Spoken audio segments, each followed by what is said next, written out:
Asta este principala problemă cu Lacan în matematică. Matematica. Da. De ce? Pentru că el a fost pasionat de matematică, a avut prieteni foarte buni matematicieni care au făcut și descoperiri în matematică. Și el, practic, era la curent cu ultimul nivel matematicile superioare. Și, mă rog, de multe ori face un fel de traducere în termeni psihanalitici, ca și cum ar fi o teoremă sau o axiomă în matematică superioară, și el o traduce în termeni psihanalitici cu dorință, subiect, obiect. Și cred că asta un pic și pe filmare. Da. Să se dau emoție.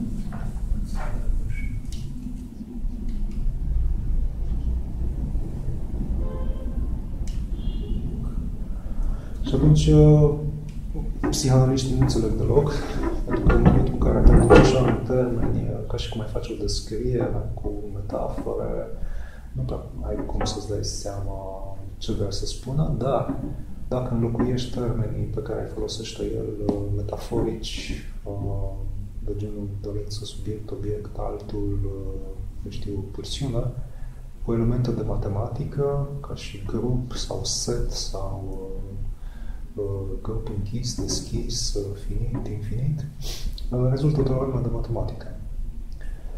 Și atunci sunt unii matematicieni care i-au reproșat asta, în sensul că ar face de neînțeles matematică și bineînțeles că sunt psihanaliștii care răspund da, dar trebuie să te uiți puțin mai bine, să vezi care sunt nuanțele și care sunt interpretarea pe care o dă el în termenilor matematici. Deci, oricum, el cunoaște foarte bine matematica superioară. Și asta este chestiunea care îl diferențiază cam de toți psihanaliștii. Deci nu există alt psihanalist care să fi încercat să dea seama de principiile matematice în psihanaliză, în psihologie. Poate mai sunt câțiva, dar așa tangențial, deci ca și aplicații ale matematicii și nu ca și nucleu dur, deci ultimul nivel în matematică. Și atunci sunt două poziții cu privire la fenomenul Lacan, pentru că a devenit la un moment dat un fenomen. Unii spun că ceea ce el a dezvoltat, deci psihanaliza lacaniană, care reprezintă un fel de asumare a ceea ce este ultimul nivel al inteligibilității în matematică. Deci unii propun că această psihanaliză ar fi efectul practicii lui, deci, să zicem puțin al talentului, al geniului lui, dar în esență e ca și cum ar fi fost din practica analitică, deci vorbind două persoane, și așa ar fi putut dezvolta ceea ce a devenit cadru teoretic, deci știința psihanalizei lacaniene. Și ceva ce este un fenomen unic, pentru că acest cadru teoretic pe care îl creează el, deci teoria psihanalizei lacaniene, este singurul, să zic așa, valabil, sustenabil. Deci singura modalitate, singurul cadru în care psihanaliza are o perspectivă de dezvoltare, de cultivare și se poate întemeia. Și în afară de asta sunt ceilalți care spun că nu, în fond e vorba de faptul că el a fost pasionat de matematică și că a studiat toate aceste teme, deci în fizica relativistă, în fizica cuantică și în matematică, algebra, topologia și analiza. Algebra, topologia și analiza sunt principalele domenii în matematică. Există mai multe discipline, dar astea cele trei sunt principale. Și atunci ei spun că deci nu este vorba de o practică, ci este vorba de o experiență a minții. Deci, ceva ce cumva face parte din epistemologie. Deci, e vorba de faptul că înainte de a avea o teorie științifică care să fie confirmată de fapte științifice, întotdeauna e un proiect de teorie, o proiecție a unei teorii, ceea ce face ca absolut orice teorie științifică, să zic, validată, nu are o origine în fenomen, deci în exterior, în real, ci în interior, în experiența minții. Și cel mai bun exemplu este însuși Einstein. Deci Einstein, în momentul în care el descoperă teoria relativității, nu, cum să zicem, măsoară viteza luminii pornind din lanterna celui care se află în tren și a celui care se află lângă și să vadă dacă este sau nu aceeași. Deci nu face niciun experiment, pur și simplu imaginează. Deci în minte este un efect de înțelegere în imaginar și apoi descoperă și formulează teoria relativității. Cum bineînțeles că fiecare dintre cele două poziții au punctele lor, dar fapt este că doar Lacan a inventat psihanaliza lacaniană. Cu alte cuvinte, dacă ar fi fost un efect al practicii, practica a fost și înainte și după, dar din această practică nimeni nu a mai descoperit ceea ce este psihanaliza lacaniană. Deci acest cadru teoretic specific psihanalizei lacaniană are ca și origine, cel mai probabil, experiența minții. Deci, o experiență în interior. Și acum am zis deja că punctele centrale în matematicile moderne sunt algebra, adică matematica se dezvoltă în momentul în care numerele sunt înlocuite cu litere. Deci sunt ecuațiile polinomiale. Ecuațiile de gradul 1, de gradul 2, de gradul 3, de gradul 4 și în momentul în care se ajunge la gradul 5 este imposibil să fie rezolvate. Deci ecuațiile de gradul 5 sunt o limită. Dezvoltarea algebrei apoi s-a pliat asupra ceea ce a fost geometria euclidiană și efectul a fost o combinație. Deci sunt acele funcții în sinus, cosinus, tangentă, faptul că ceea ce era până atunci vizual, deci un cerc, un pătrat, un graf, o eliptică, deci liniile în plan, liniile în spațiu, au putut fi puse sub forma unor ecuații. De gradul 1, de gradul 2, mai țineți minte, ați mai făcut sinusul, cosinusul, tangenta, tot felul de funcții, logaritm, puteri, care în momentul în care sunt puse în plan, sunt transformate în geometrie. Deci, e ceea ce au pus fundamentele matematicii la acest nivel, deci o combinație între ceea ce a fost aritmetica, deci pur și simplu numerele, ceea ce a fost geometria euclidiană, deci introducerea acestei notații, acel X, Y, Z cunoscută, dar lucrurile s-au dezvoltat în continuare. Pe terenul logicii sunt acele calcul al propozițiilor, propoziții adevărate, false, P, Q, mă țineți minte? Aveți o idee. Și aici lucrurile se dezvoltă, tot așa prin introducerea unor sisteme de notații. În ultima instanță sunt litere, deci ideea de grupuri, de seturi, subseturi, de logică modală, de matrici, tot asta merg pornind de la această mică invenție, o literă în loc de număr. Deci asta a fost în algebră și a permis deja dezvoltări nenumărate. Există, în schimb, ceva în geometrie care a luat mai mult timp pentru a putea fi dezvoltat. A luat cam 2000 de ani. Adică, în geometria euclidiană există niște axiome, și anume e cea de-a 5-a axioma lui Euclid și spune că două drepte paralele nu se întâlnesc niciodată. Sau, printr-un punct față de o altă dreaptă, se poate duce doar o singură paralelă. Această axiomă nu poate fi demonstrată. Faptul deci că două drepte paralele nu se întâlnesc niciodată. E absolut imposibil de demonstrat. Și matematicienii, deja în secolul XVIII, au făcut nenumărate încercări pentru a putea demonstra acest lucru și nu au reușit niciunul. Până când, ca și o coincidență, ceva ce se întâmplă destul de des în lumea științifică, adică aceeași idee apare în mai multe locuri în același timp, deci pe mai mulți oameni de știință.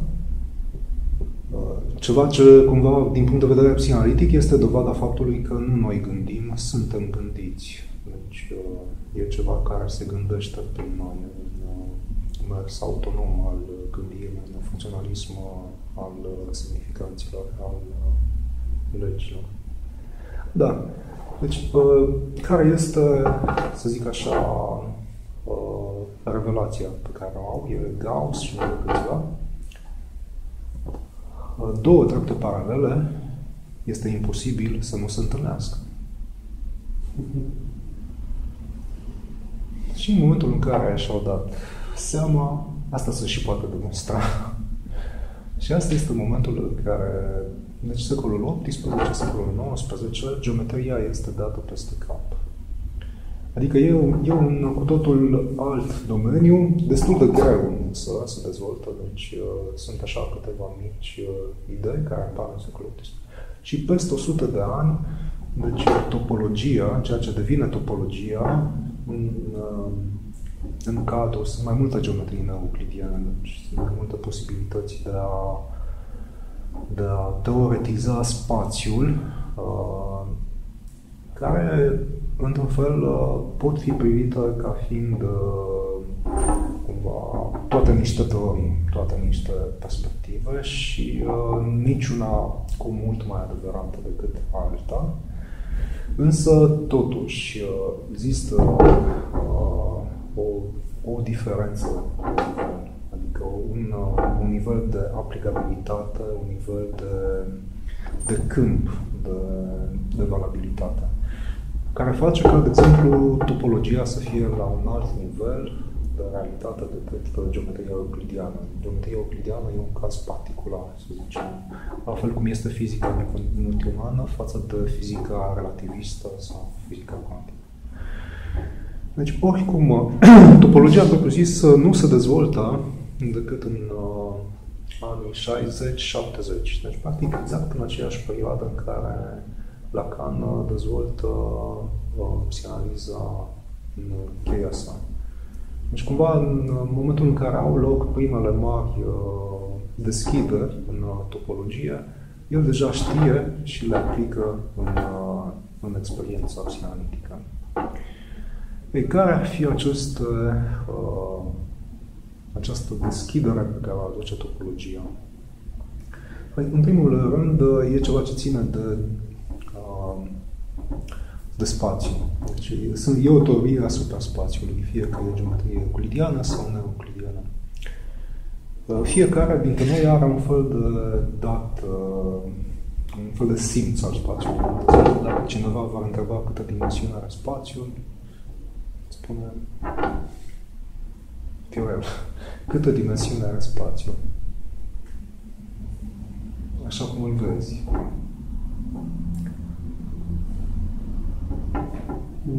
Nu știu. Nu știu, 2, 3, mai multe.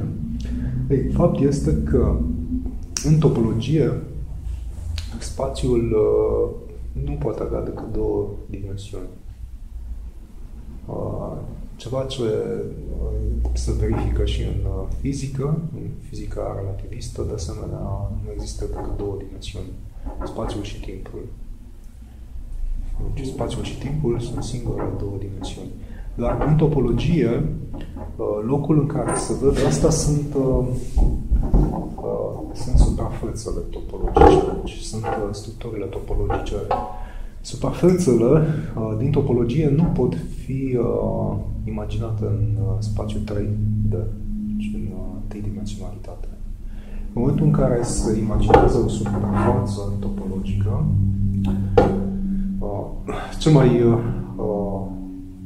cel mai sigur este sticla Klein, de exemplu. Iar asta aveți acolo. Deci este o suprafață care are o singură față. Deci nu există această perspectivă în trei dimensiuni în care la un punct de pe o față îi corespunde un punct de pe cealaltă față. O astfel de suprafață nu este suprafață topologică. De exemplu, banda Möbius, care, să zicem, putem face în trei dimensiuni. Banda Möbius nu este propriu-zis încă o suprafață topologică, decât în momentul în care e considerat un spațiu topologic, în care, să zicem, nu există această iluzie a grosimii, deci nu există posibilitatea de a traversa dintr-un punct în celălalt. Cel mai bine se vede în această suprafață Klein. Deci e o singură față și nu are niciun fel de margine, nu are niciun fel de muchie. În general, în imaginarul clasic, în imaginarul euclidian, nu există suprafață care nu are o margine, deci o limită. Toate aceste suprafețe în spațiul topologic se caracterizează prin aceste proprietăți. Între altele, nu mai există distanță. Deci nu se poate calcula distanța între două puncte. Nu există dimensiune, nu există mărime. Și nu mai există nici rigiditate. Deci suprafața se poate modela, se poate deforma. Există o elasticitate.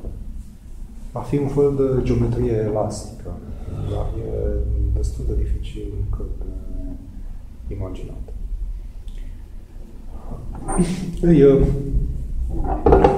Efectele sunt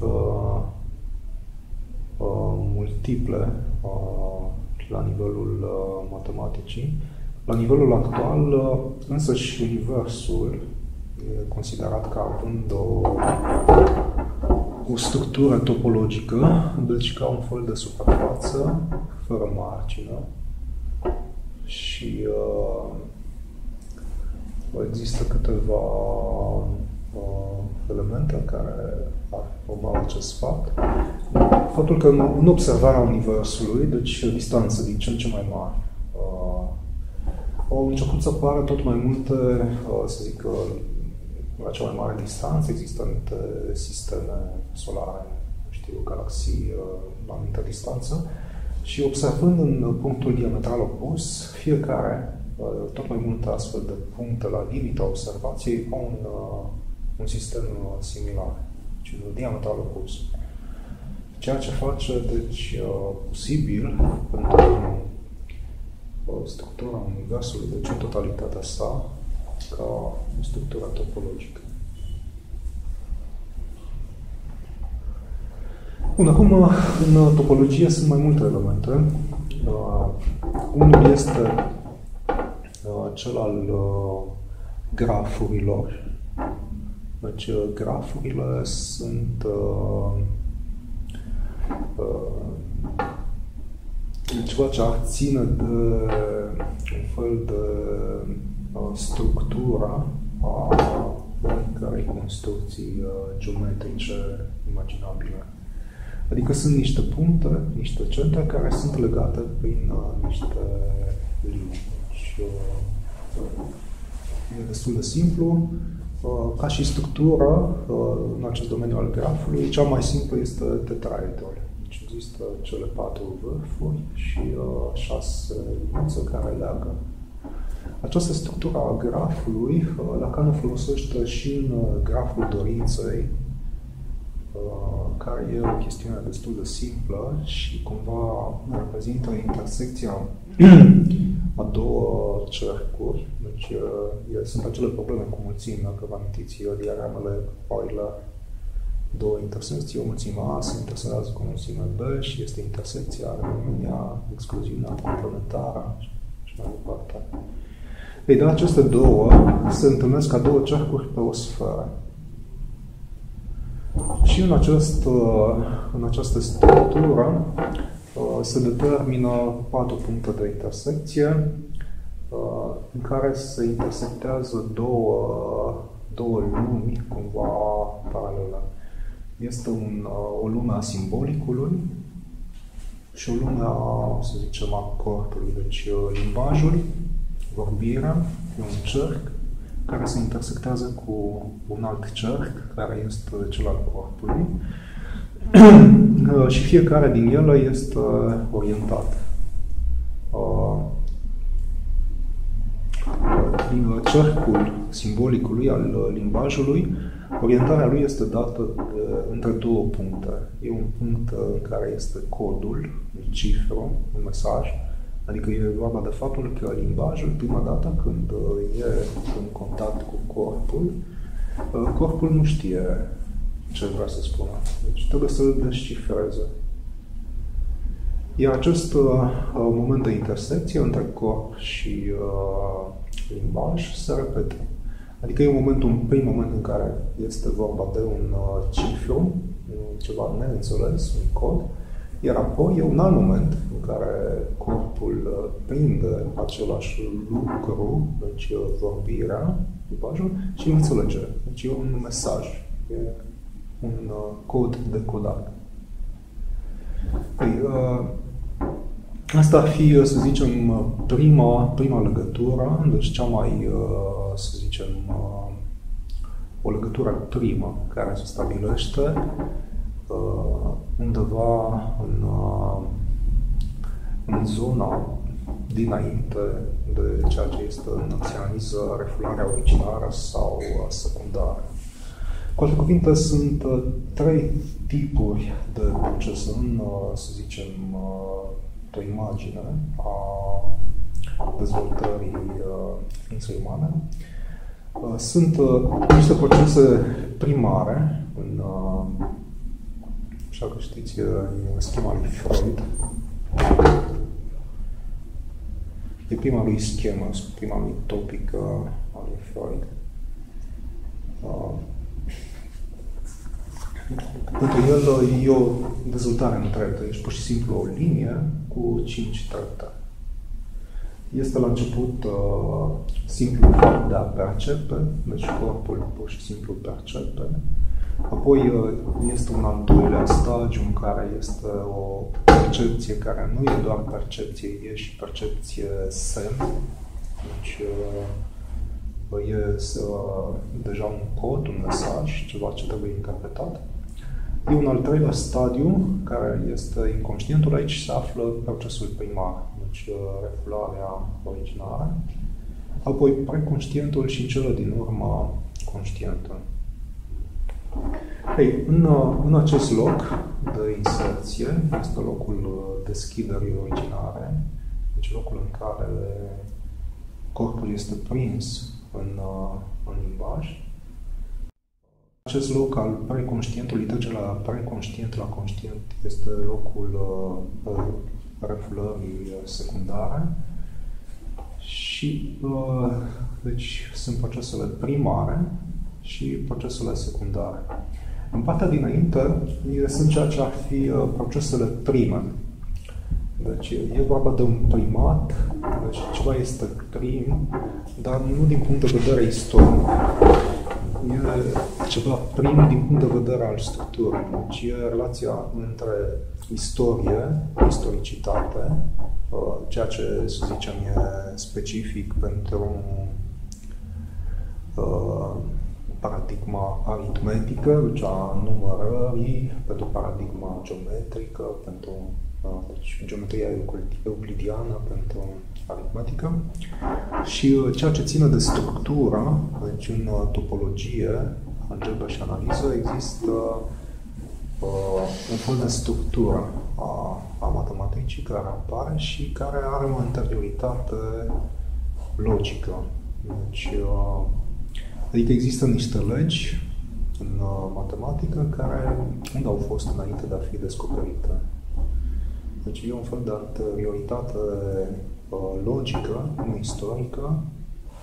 Ele au fost dintotdeauna, putem să zicem, și asta face să fie ca aceste procese prime să fie fundamentale.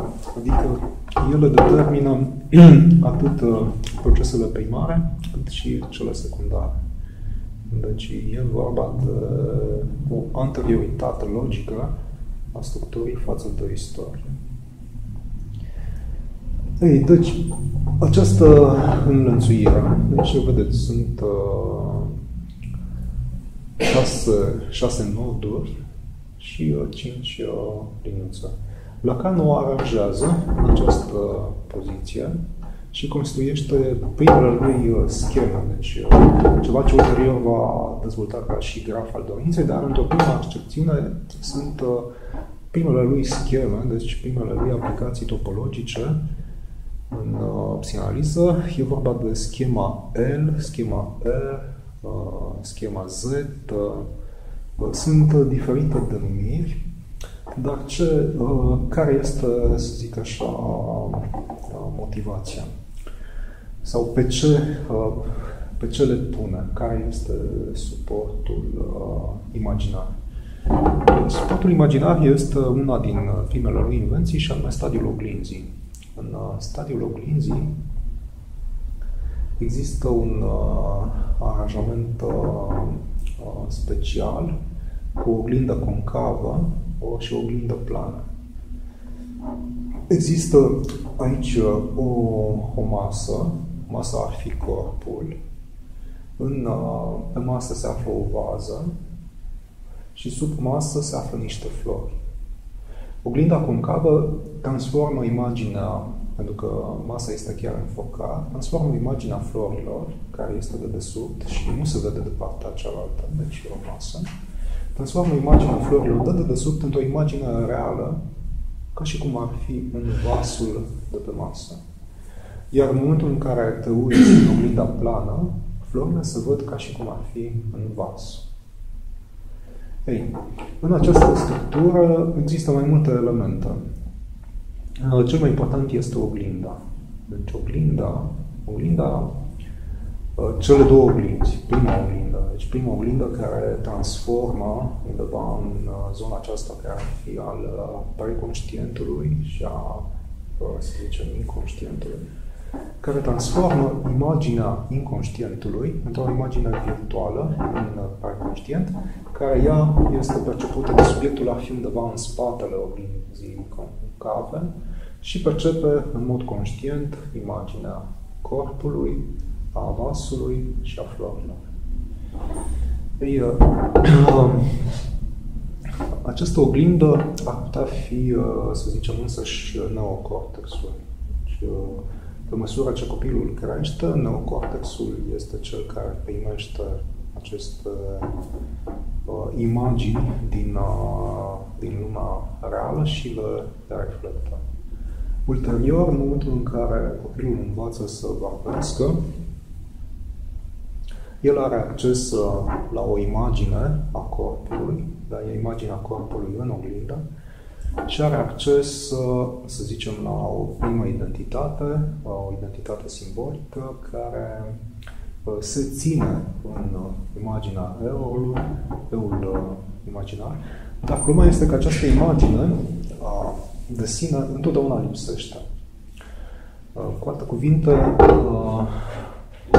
să zic că fiecare subiect consideră că este și având ca suport o imagine a lui însuși, dar care lipsește pe moment lipsește tot timpul și cumva privirea în oglindă sau contactul cu altul îl asigură momentan.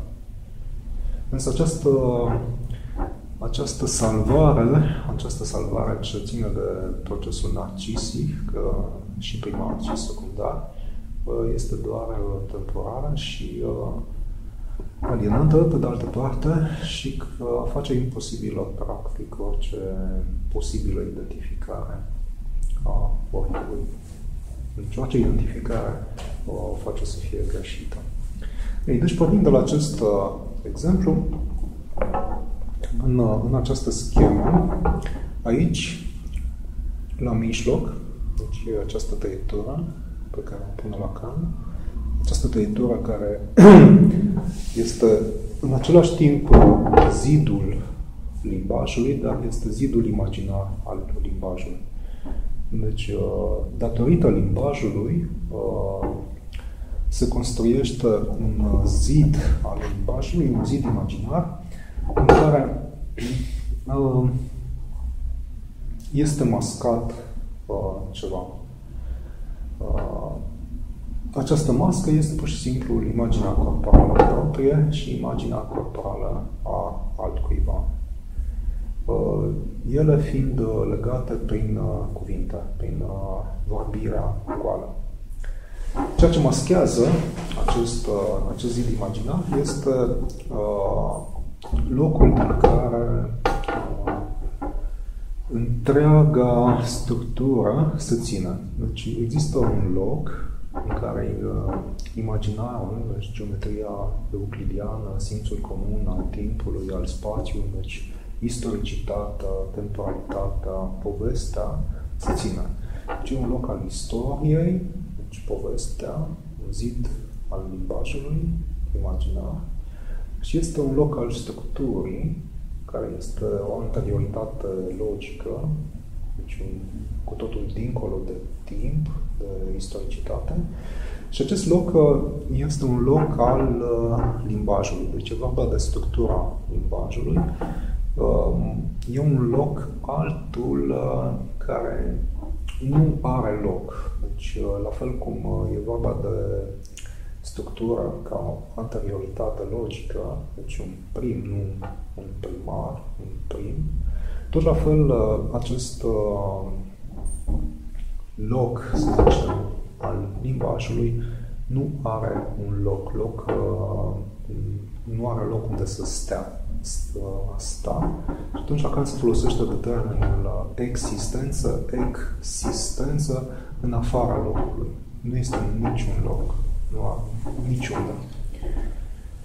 Dar acest loc e un loc intermediar. Cu alte cuvinte, orice relație a oricui la el însuși sau la un altul e întotdeauna mediată de acest loc al vorbirii, deci structura limbajului. Ceea ce face ca niciun fel de relație, deci nici a unui individ față de corpul lui și nici a unui individ față de altcineva, deci în general, orice relație să nu mai poată să fie naturală. Deci să fie un efect al acestei structuri prime. Cu alte cuvinte, refularea primară, deci refularea secundară, tot ceea ce este dezvoltarea, să zicem, în etape a psihicului uman, este o dezvoltare modelată, controlată de o structură atemporală, dar nu este neapărat atemporală, este în afara timpului, o structură care rupe câteva iluzii. Una este cea a dezvoltării în etape. Deci, în momentul în care structura este prima, iluzia istoricității se pierde. Și atunci aceasta face posibil tratarea a ceea ce este psihicul uman în termeni de topologie.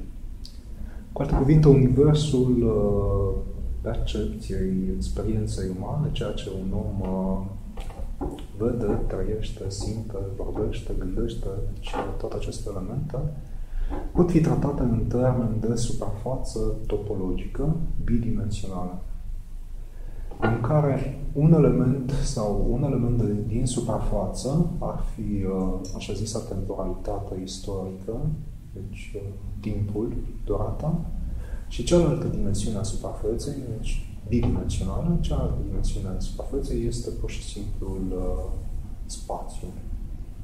Spațiul în accepțiunea topologică și felul în care este aplicată suprafața topologică la experiența umană este punctifor. Deci e doar un punct. E, să zicem, acel punct de percepție. Adică, indiferent de ceea ce se percepe, există un punct din care se percepe. Sau să zicem, cel mai simplu, în universul imaginar este acel punct în care, știți, puțin optică, nu? Este lentila și toate imaginile trec printr-un punct și se proiectează inversat. Deci e punctul de focare. Focarea lentilei. Ei, în acel loc, toată imaginea nu are decât lățimea unui punct. Deci e ceva de genul acesta. Sau altfel spus,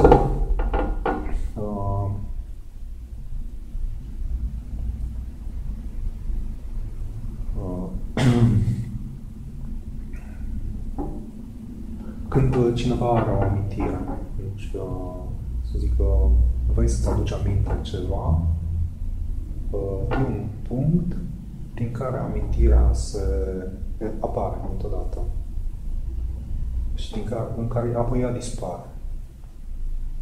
Deci, adică e un fel de, ca și la un aparat foto, e același loc micuț. Când se deschide, s-a creat imaginea, se închide, dispare. Adică e ceva ce ține de structura imaginarului și care scapă percepției. E bine, care sunt atunci aplicațiile? Care ar fi această structură topologică care ar defini psihica? Este acest model, deci suprafața Klein. Suprafața Klein cu o mică adâncire, aici este o altă suprafață topologică, e suprafața Boi. Suprafața Boi se obține deci suprafața Klein este un tor care este tăiat și lipit invers, ca și banda Möbius. Este un tor Möbius, să zicem. Deci este echivalentul. Ei, 3 astfel de toruri, deci tăiată și inversată, tor Möbius, legate într-un nod, formează această suprafață Boi. Această suprafață Boi nu are niciun fel de margine și are o singură suprafață. Ea nu poate fi desenată în 3 dimensiuni. E nevoie de 4 dimensiuni ca să poți să o imaginezi, la fel ca și aici. Deci, în 4 dimensiune. Dar, propriu zis, ea nu are decât aceste 2 dimensiuni care ar fi ale suprafeței. Și ea este o singură suprafață, dar e vorba de 3 toruri care sunt înodate. Și atunci e un fel de, să zic, de simbol, a ceea ce ar fi treime în unitate, unitate în treime. Și în plus, chiar în mijloc, există un punct care este chiar punctul în care se înnoadă cele 3 toruri, un punct care face parte, teoretic, din suprafață, dar nu face parte. Deci este locul care ține întreaga structură, dar nu face parte din structură, dar ea îl determină complet. Acesta a fost în cele din urmă, deci abia în anii 80, modelul final pe care Lacan îl propune pentru ceea ce este psihicul uman. Deci suprafața Boi. Suprafață cu un singur pol și pol care este absent. Dar aici deja deci, sunt cele 3 domenii topologice pe care le abordează Lacan. Prima primul domeniu legat de structură sunt acele noduri cu acele fire care... Apoi este acest domeniu topologic al suprafețelor și în ultima parte e un alt domeniu în topologie care iarăși nu a fost dezvoltat decât foarte recent, nodologia sau teoria nodurilor. Deci, practic, abia după ce Lacan a început să devină important și a început să aibă aplicații în biologie, în chimie, în însăși modalitățile de a împiedica replicația deficientă a ADN-ului. Există anumite enzime care pot să taie firele de ADN și să le lipească invers, ceea ce produce degenerescență. Deci, celule canceroase și există modalități de a inhiba acele enzime. Dar aplicațiile sunt mult mai multe ale topologiei. În matematică ea s-a extins, s-au combinat cu algebră, analiză și topologie. În mare însă ar fi vorba de chiar cele trei registre, cumva, ale lui Lacan. Deci, invenția lui e vorba de algebră, ar fi simbolicul, topologie imaginară și analiza ar fi reală. În analiză e locul în care apare infinitul ca și limită și sunt derivate, integrale, toate aceste lucruri care intră în calcul și care nu sunt încă abordate în algebra. Deci acolo sunt intervale închise, nu se vorbește de trecerea la limită, de continuitate, integrare și diferențiale. Și atunci acest infinit care ajunge să fie notat și să facă parte din matematică, din analiză matematică, se dovedește o aproximare, adică nu e niciodată exact, e un fel de artificiu în matematică, dar este foarte funcțional și e foarte util. Însă, cumva recunoaște această limită, adică există o limită care poate fi atinsă. Infinitul, că e vorba de infinit potențial, de infinit actual, de transfinit, de diferite ordine, de infinitate, adică un infinit numărabil și un infinit care nu poate fi numărat.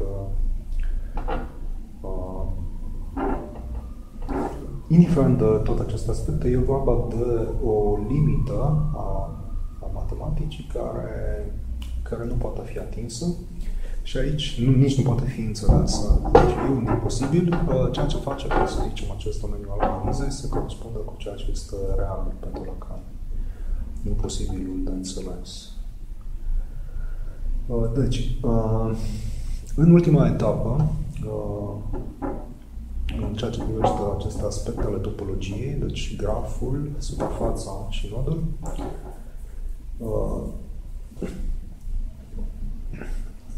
Lacan introduce deci nodul brownian și îl combină, să zic, cu ceea ce a dezvoltat în studiul suprafețelor în această suprafață 2. Deci e o suprafață în care se face un nod care devine în același timp polul acestei suprafețe. Este o suprafață non-orientabilă. Și aici e o chestiune care definește suprafețele topologice. Sunt suprafețe non-orientabile, în sensul în care imaginea, să zicem, unei mănuși, o mănușă, în aceeași suprafață, devine imaginea celeilalte mănuși, printr-o simplă deplasare în suprafață.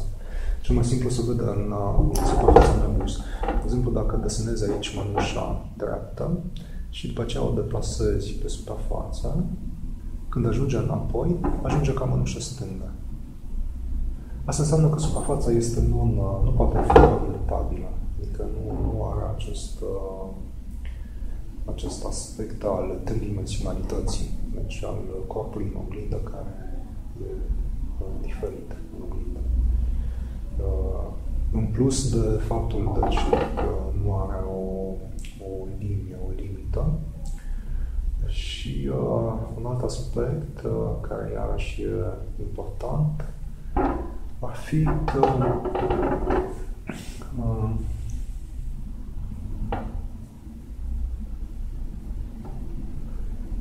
acest nod specific în această suprafață funcționează ca un pol unic. Un pol înseamnă că, să zicem, în acea suprafață, într-o suprafață se duc meridiane, deci linii prin secțiuni. Cel mai simplu e o sferă. Deci o sferă, doi poli. Sunt doi poli în loc. Așa. Aici, de asemenea, e această suprafață, e numită croscap și ea, de asemenea, are doi poli. Asta a fost primul model pe care Lacan l-a interpretat ca model al psihicului, până când, la întâlnirea cu matematician, acesta i-a explicat că cei doi poli, deci punctul de aici și punctul de aici, sunt echivalenți. Adică se poate face o transformare a acestui pol care devine locul celuilalt. A fost o mare decepție, dar același psihanalist, același matematician i-a explicat această suprafață care are un singur pol. Deci orice sistem de meridiane ar fi dus în această suprafață, ea are doar un singur pol. Acest pol este acel nod, acel obiect în cuț A, prin care psihanaliza lacaniană, să zic, pune fundamentele pentru orice posibilă dezvoltare în psihanaliză, în sensul în care ceea ce face drama ființei umane, deci acea pierdere, acea suferință, acea lipsă, ceea ce face drama, în sensul că această dramă este cumva istorică, traumatică, deci e prinsă în această istoricitate și această istoricitate face cumva iluzia și speranța că poate fi recuperată. Cumva? Deci, primul moment în care el introduce acest nod, această lipsă de structură, deci nu este o lipsă în istoricitate, nu e ceva ce s-a pierdut și s-ar putea recupera. Este o lipsă în acest domeniu al unei anteriorități logice, deci este un fapt prim de structură, este o lipsă în structură, și care face, deci, principalul temei al unei posibilități între ghilimele de terapie în psihanaliză, pentru că nu e vorba de o terapie, e vorba de o liniștire, să zicem, a suferinței. Prin asumarea acestei lipse, o lipsă de structură.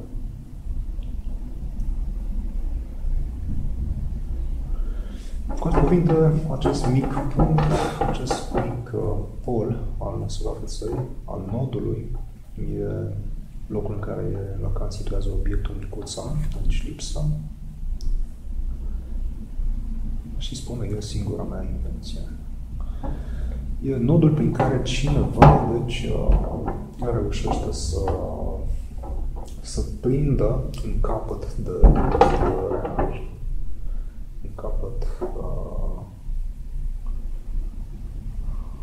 Capăt de real, care e ceea ce poate opera, să zicem, modificări în structura fantasmei, în structura psihică, în sensul unei libertăți, deci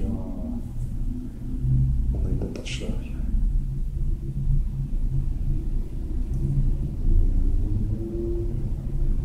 În ce sens? Invenție?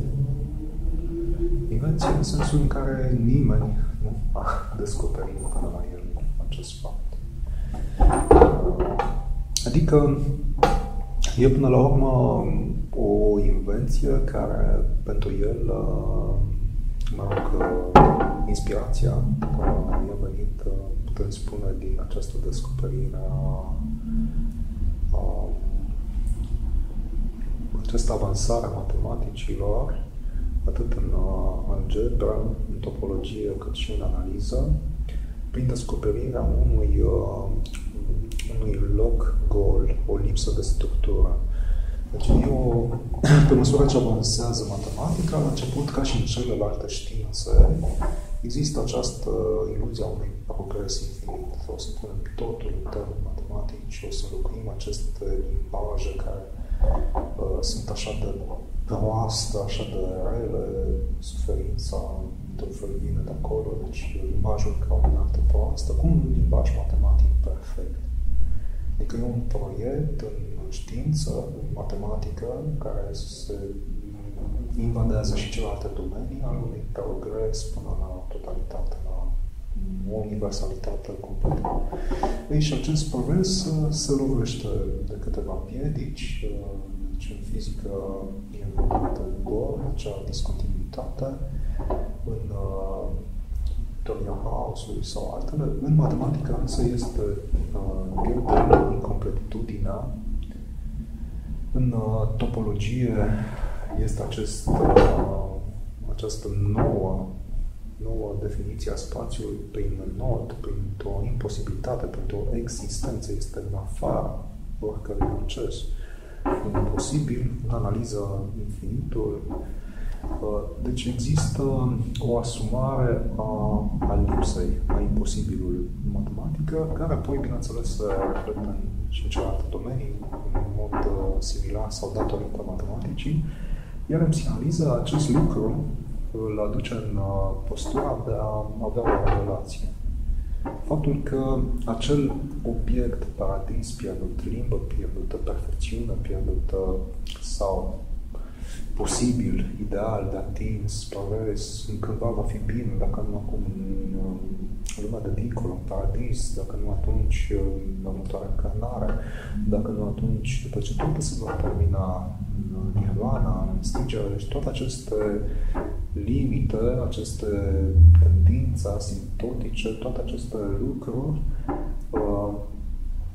ale unei posibile pierderi de recuperat undeva în viitor, dintr-o dată, pentru el nu mai sunt în acești termeni istorici, ci în termeni de structură logică prin o anterioritate logică și nu istorică.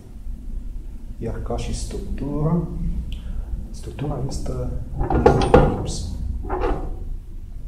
Ea lipsește cu desăvârșire.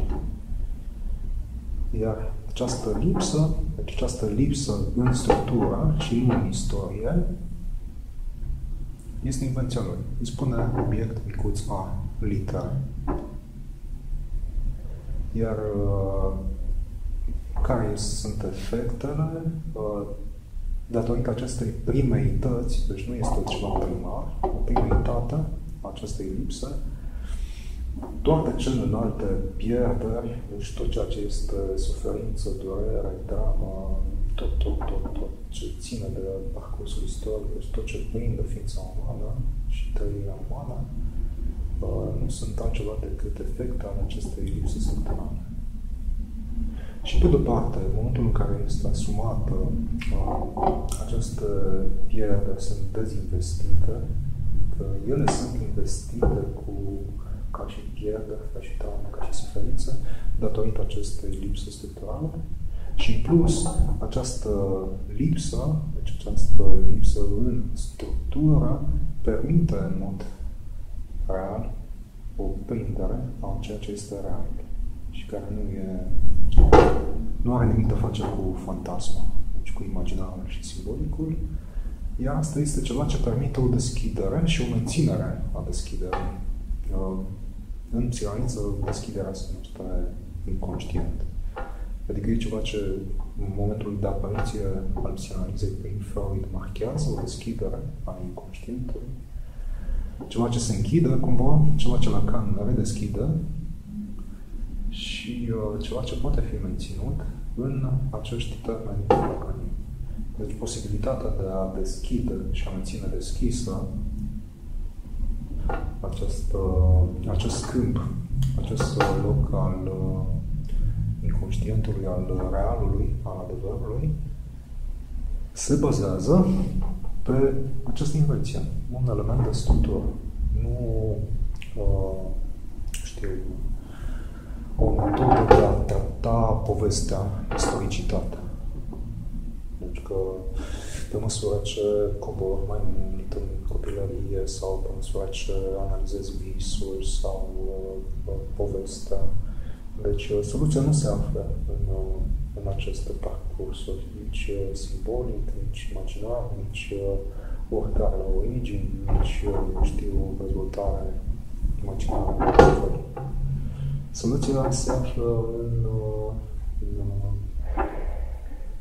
această prima etate a logicii, logica realului, a structurii, iar ceea ce ea ține este o lipsă, deci o gaură. Gaura este ceva ce ține de real și este ceva ce doar simbolicul în această cheie, în această teorie a matematicii, permite deschiderea și permite menținerea deschiderii. Asta a fost soluția pe care am propus-o. Atunci este ca un punct de trecere, totuși. Ca un punct de trecere într-o realitate, deci în ceva de alt ordine, de ordine superior. Asta este, cum să zic, imposibilul de a înțelege. Imposibil de a înțelege care a fost al tuturor, să zicem, levilor săi, imposibil pe care până la urmă l-a văzut și l-a făcut să considere că a eșuat, deci să desfințeze școala, dar imposibil, deci care ține de un imposibil de înțelegerea a matematicilor superioare.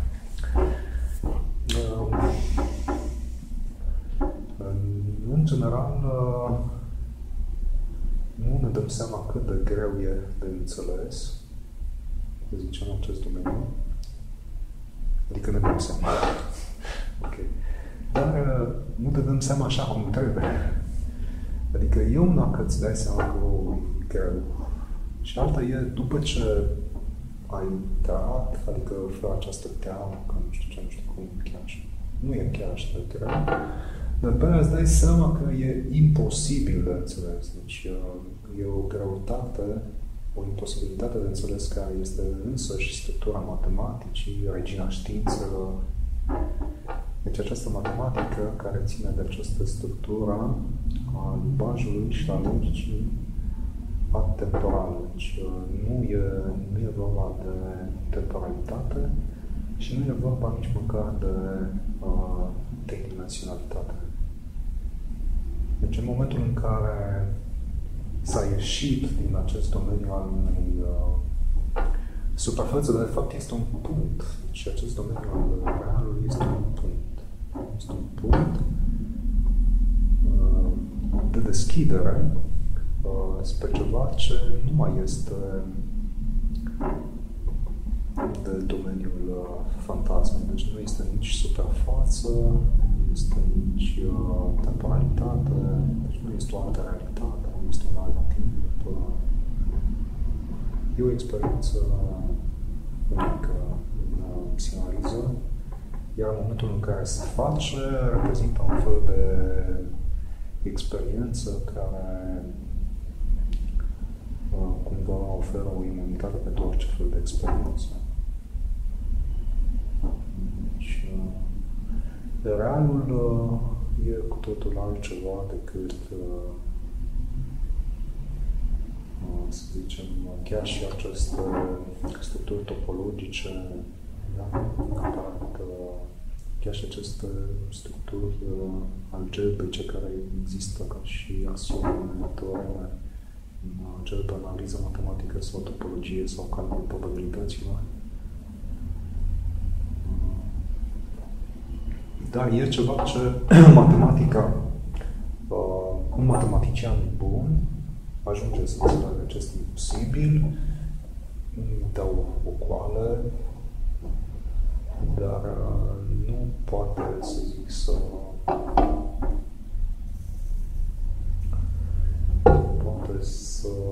nu mai poate fi scos din domeniul științei.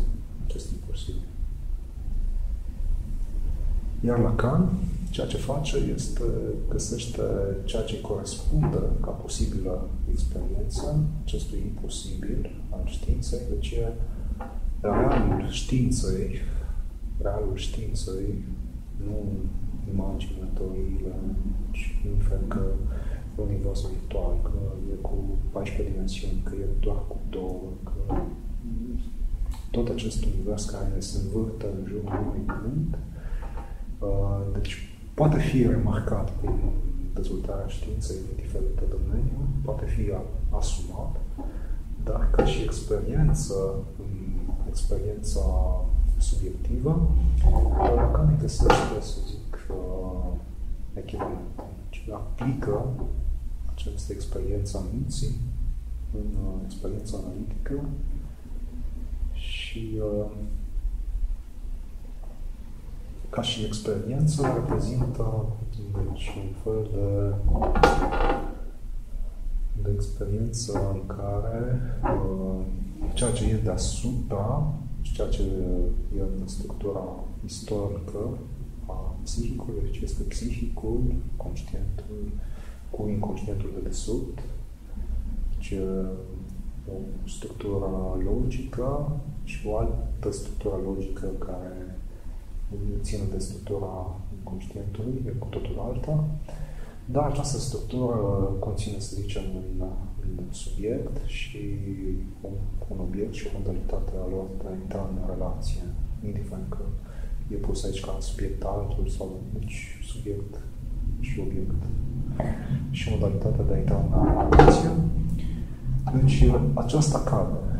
Deci cade în aspectele ei, ca ceva ce poate fi imaginat, deci ca și realitate și ca ceva ce are sens, dacă se poate da un sens cade. Și atunci ce rămâne,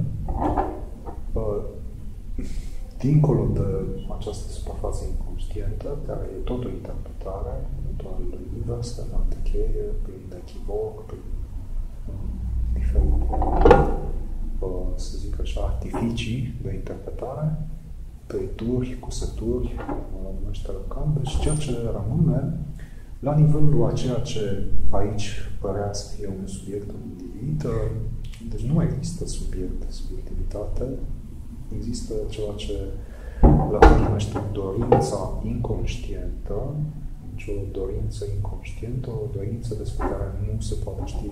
Tot ceea ce rămâne e sub termenul de real, deci sub titlul de real. Nu poate fi imaginat și nu are niciun sens. Nu se poate ști sensul. E absolut imposibil.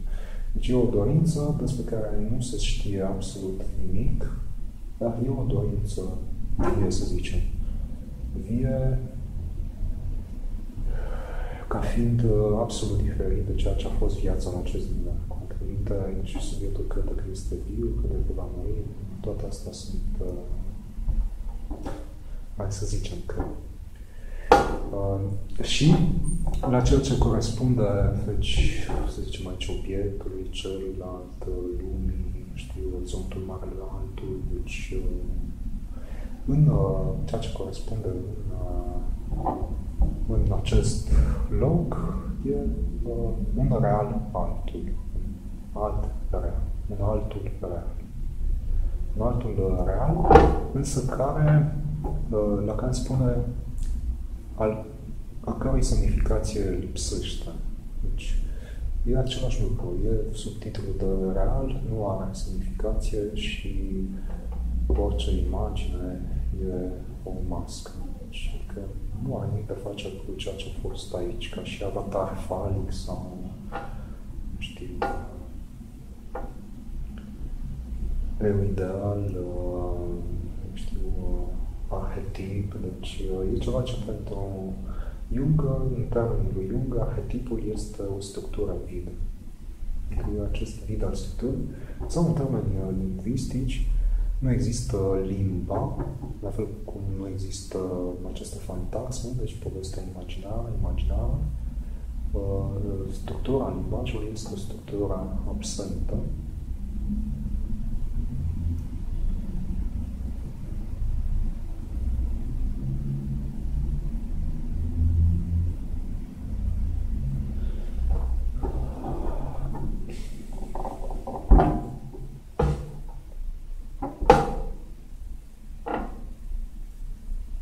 Deci nu este o realitate. Și nu are temporalitate. Nu are istoricitate.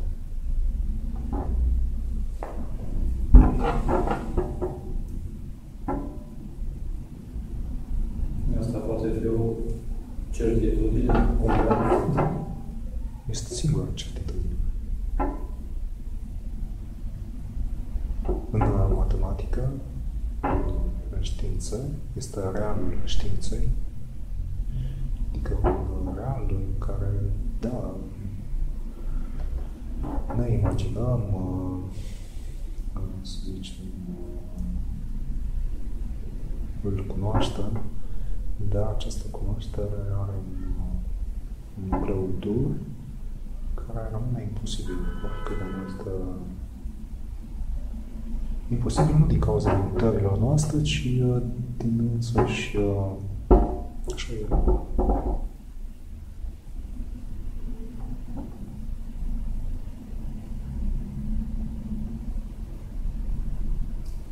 Poate fi foarte o structură care să aibă o... Ok, să vedem mai simplu. Cel mai simplu este însă și această istoricitate. Temporalitatea, prezent, trecut, viitor. Ok, hai să zicem că este o clipă. Ea există, de fapt, perceptibil și cred numai din cauza că există o succesiune de cealaltă căci. Da, această succesiune există tot într-o singură clipă, dar care este problema, imposibilul acestui spațiu, care e un fel de prăpastie, deci clipa e ceva în care nu poți intra cât de rapid, dar din care nici nu poți să ieși. Aceasta este realul. E ceva ce la nivelul spațiului, știi, deci dacă mergi și observi spațiul, observi întotdeauna punctul de origine, deci un punct, să zicem, în care a ieșit toată bula, toată suprafața, ea este peste tot. Deci cumva nu poți să intri în ea, dar nici nu poți să ieși. Deci este acest punct imposibil, acest punct în care nu poți să intri, dar nici nu poți să ieși din ea, la nivel de spațiu, să zicem. Ar fi ceva similar.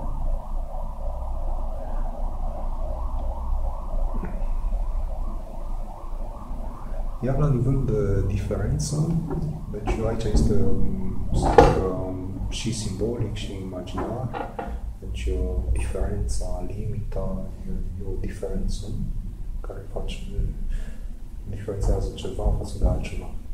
Sus, jos, nu contează oricare ar fi. În această diferență se întâmplă exact același lucru. Nu poți să intri, dar nici nu poți să ieși din ea. Deci că asta este, să zic, sunt diferite modalități de a te uita la nivel de înțelegere, experiența minții, la ceea ce este acest lucru imposibil. Sau dacă vrei mai avansat, deci, da, într-adevăr poți să intri în algebra, în topologie și analiză și să vezi că este un posibil, deci un posibil al realului științei, iar în analiză acest real este la fel accesibil de data asta din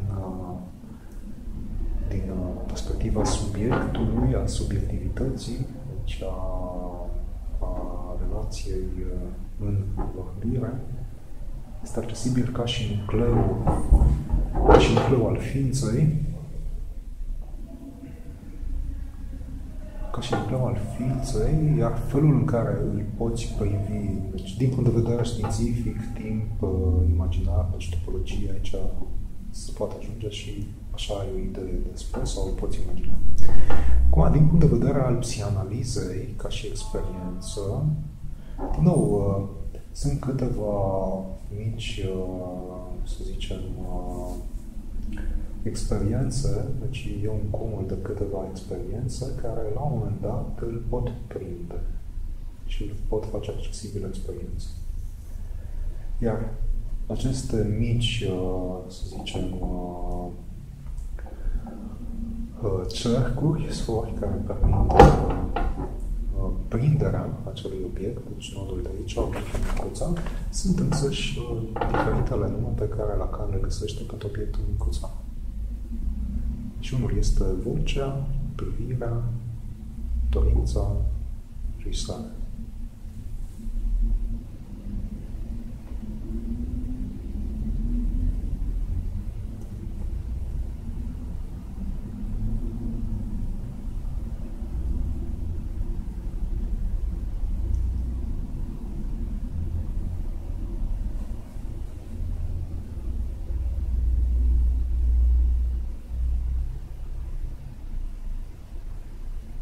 Adică e ceva în privire,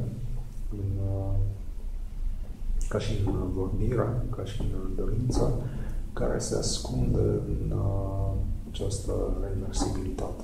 Deci a privi, a fi privit, a vorbi, a fi vorbit, a dori, a fi dorit, a juisa, a fi juisat.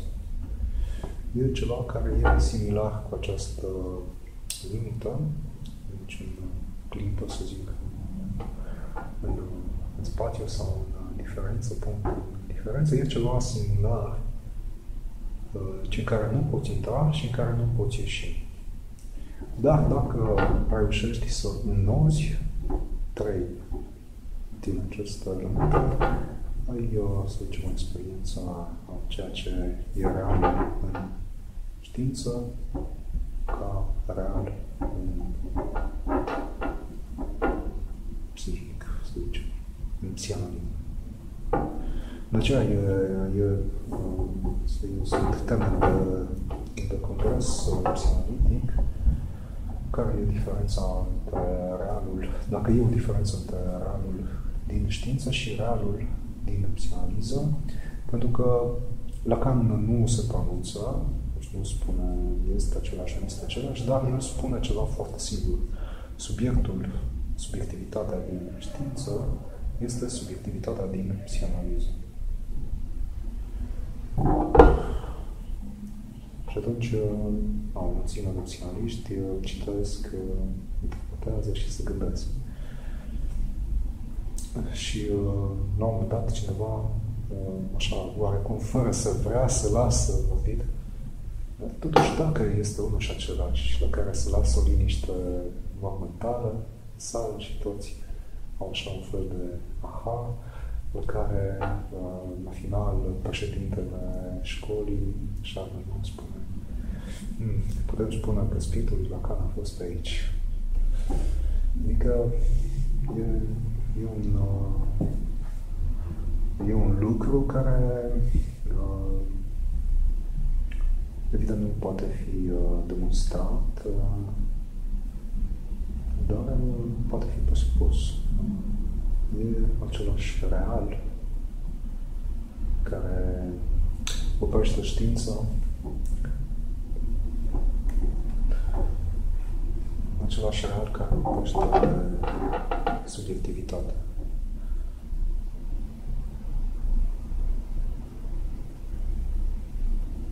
Un real care pentru a fi prins cere spargerea subiectivității. Deci e acea subiectivitate a subiectului care se sparge în acest rang. Cum este temporalitatea, în clipă, spațiu, în punct. Și obiectul care există în spațiu-timp. Subiectul real ar fi o dezintegrare. Subiectul subiectul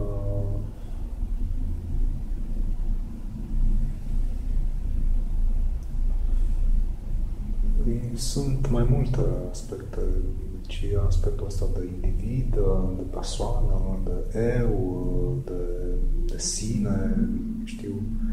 Și în cele din urmă, subiectul e ceva ce ajunge să ia locul acestor poziții, inclusiv în știință, în topologie, în știința despre om, pentru că e ceva ce e mai universal, deci nu e prins în discursul politic, religios, cetățean, știu, persoană, suflet, spirit, ființă, știu. Și atunci e ceva ce apare odată cu apariția științei, deci este subiectivitatea omului de știință, e acea subiectivitate care este prinsă în descoperire, deci în invenție, în știință. Deci e un subiect care e ca un fel de fundal de toate celelalte, dar cumva seamănă deja cu acel obiect micuța sau cu realul, cu imposibilul, în sensul în care e un fel de subiectivitate în care nu poți să intri și nici nu poți să ieși. Dar e un fel de ultimă limită față de acel loc de trecere.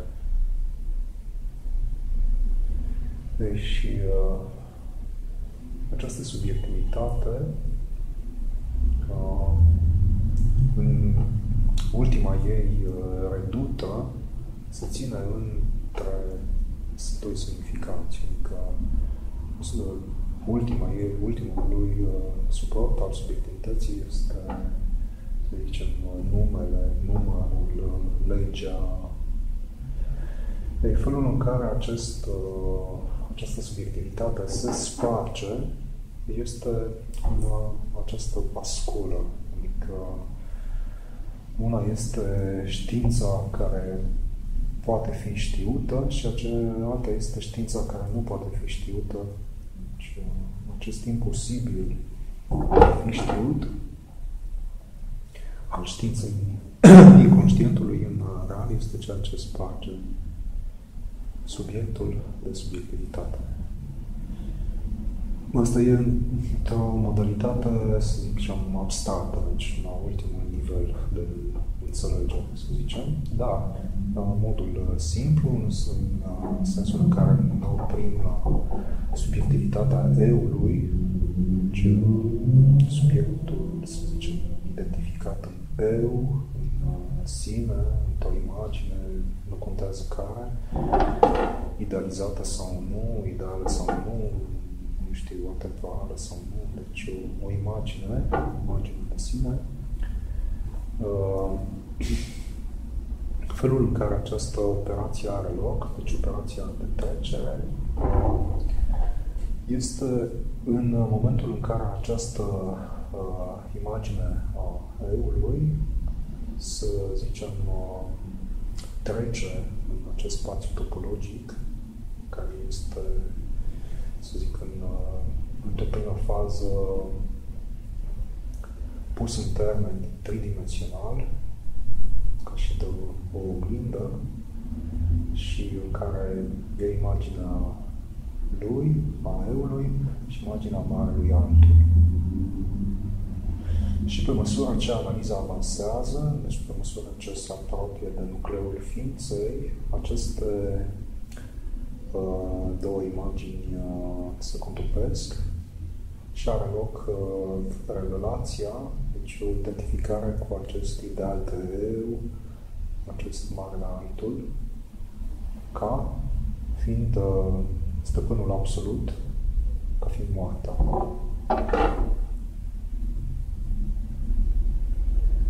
Adică eul e pus în acest spațiu tridimensional, în relație cu o figură a lui alter ego, poate fi ca și sine, ca și ideal de ceva altul, față de care el se află în această poziție de iubire, de dorință,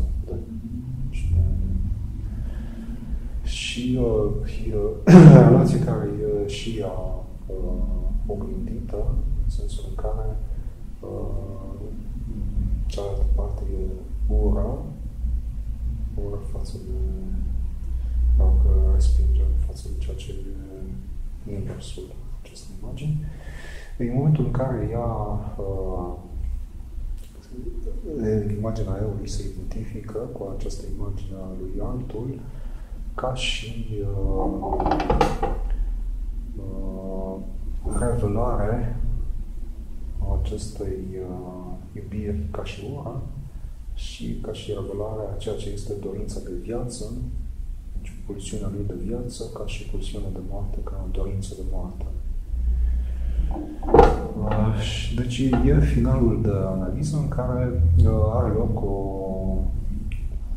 o schimbare de poziție a subiectivității, a eului, deci de pe poziția fie imaginară, fie simbolică, pe o poziție, să zicem așa, a lipsei absolute, deci moarte. Moartea simbolică și imaginară. O lipsă de pulsiune și lipsă de pulsiune. Lipsă de pulsiune, jurisării sau? Lipsă de pulsiune e ceva imposibil.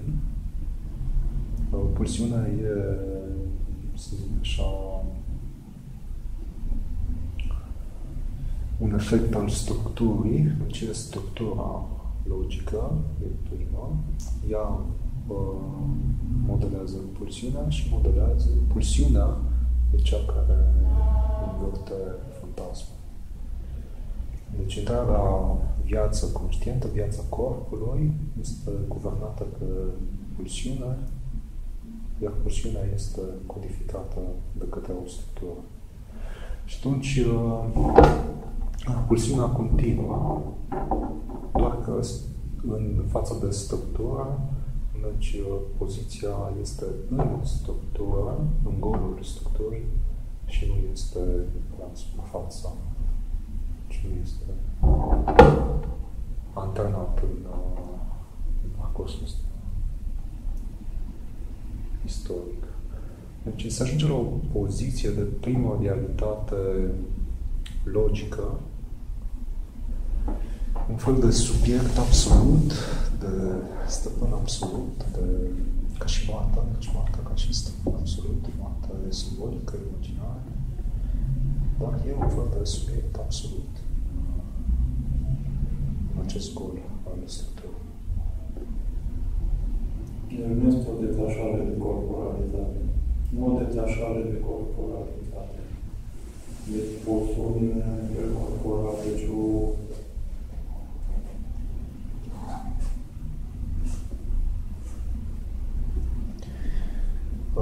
da, nu este o asceză. Adică o repoziționare, să zic, un nou mod de interpretare sau filtrare a ceea ce vine la nivelul corpului în psihic, în principiul conștient. Nu. Deci nu este nimic din ce poate fi imaginat și înțeles.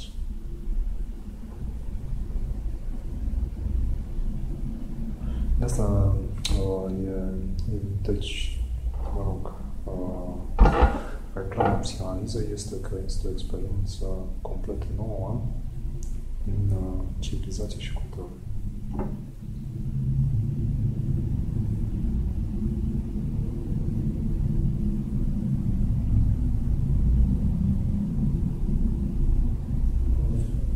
Această structură în care ajung, deci, cam asta, deci este ceva universal. Acolo nu se vede foarte bine, dar e una din genul de suprafețe structurate topologic.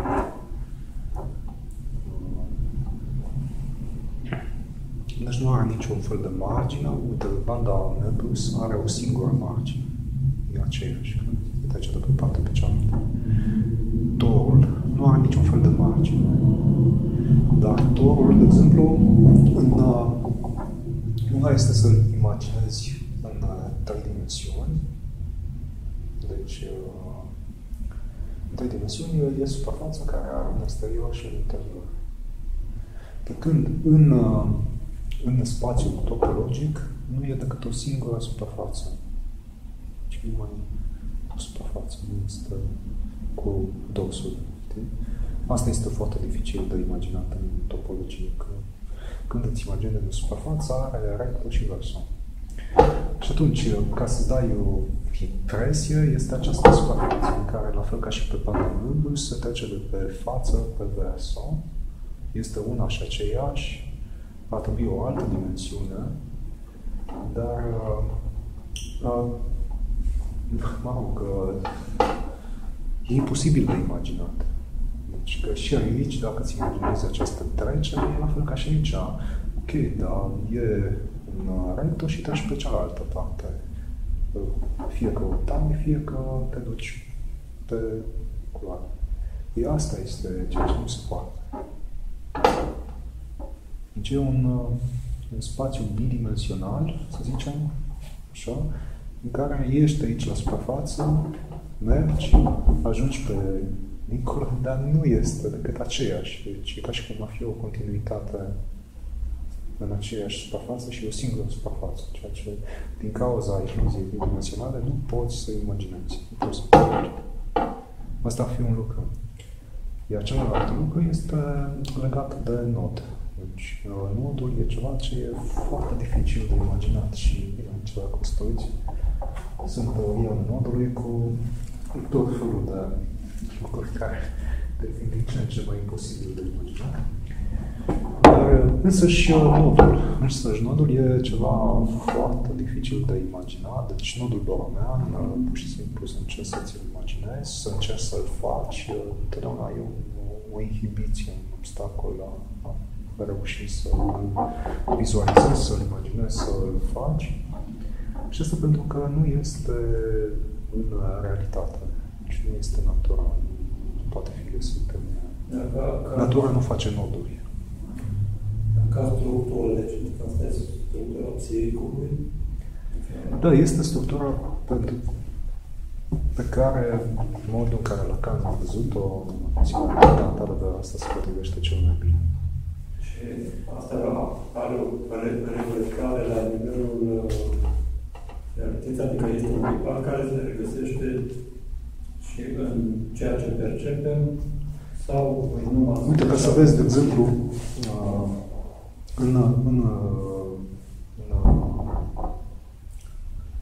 în topologie, dar puțin mai înainte, deci cu grafurile, cu poliedrele, sunt poliedrele regulate, pe acestea cele mai multe dimensiuni și e acolo e o formulă specifică, ecuația între numărul de fețe, de munchi și de vârfuri. Deci, întotdeauna, dacă aduni numărul de munchi și de vârfuri și scazi numărul de... Deci, fețe și vârfuri și scazi numărul de munchi, e o constantă. O constantă care se menține și la figuri n-dimensionale și la orice fel de figuri tridimensionale sau bidimensionale și așa mai departe. Dar acolo sunt fețe, să zic. Dacă iei acum spațiul în care noi trăim, el are doar 2 fețe, trecutul și viitorul. Și aceste 2 fețe sunt o singură suprafață.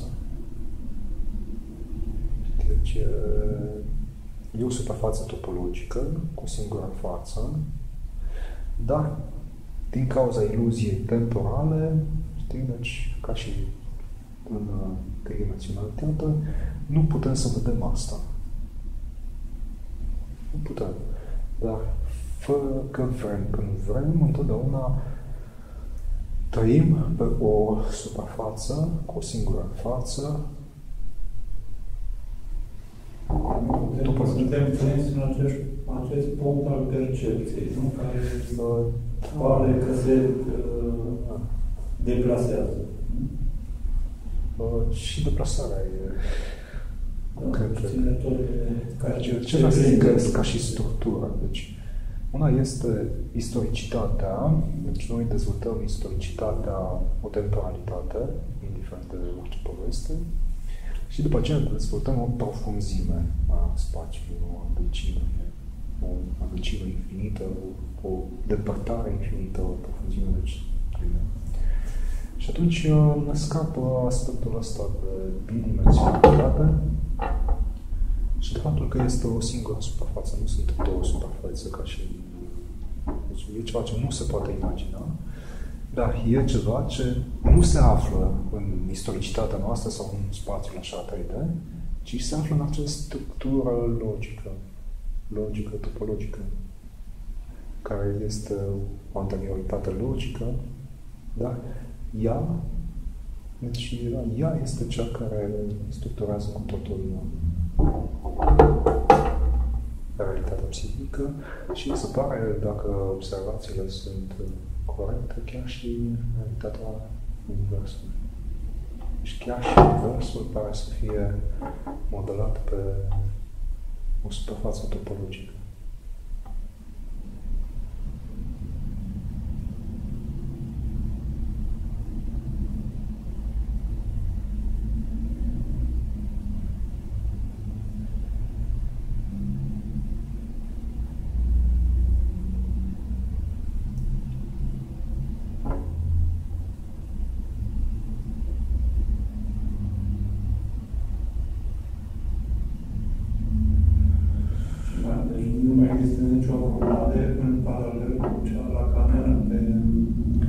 Care să țină cont de matematica, să zic, ultimul nivel de matematică, care sunt încercări de a aplica diferite chestii din matematică, cum e statistică, psihologie, cognitivism, știu, tot felul de predicții, de analiză, de calcule. Mai sunt și câțiva psihologi care au încercat să aplice puțin sau să experimenteze matematici, dar Lacan a vrut să cumva apela pe esențial. Aceste locuri imposibile în matematică, adică e un loc imposibil în logică, este imposibil în logică, în algebra, este imposibil în topologie și este imposibil în analiză matematică.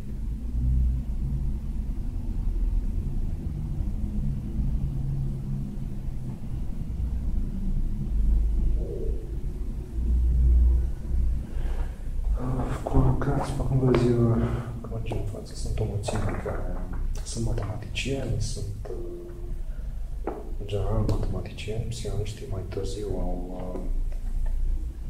început să țină cont, să încerce să înțeleagă de ce e așa de importantă matematică în psihanaliză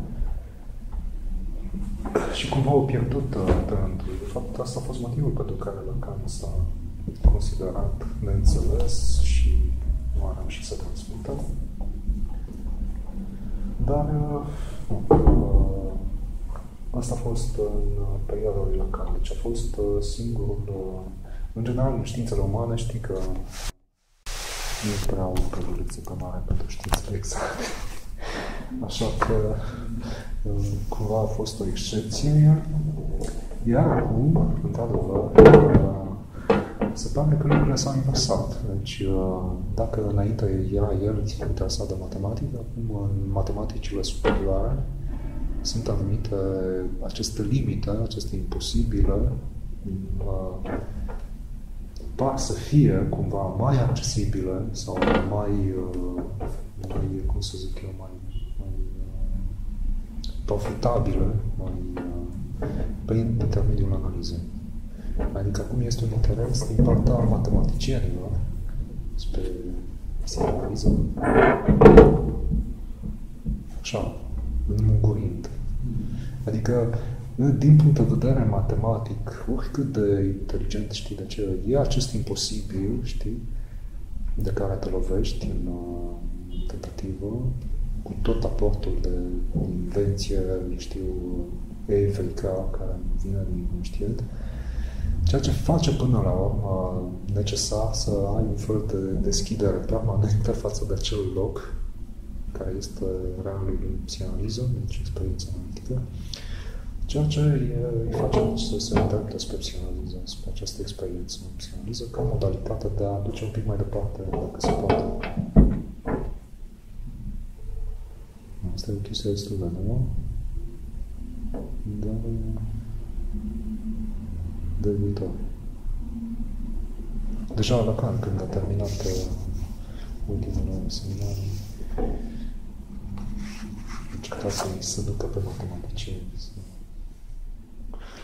să vină să-și facă o analiză.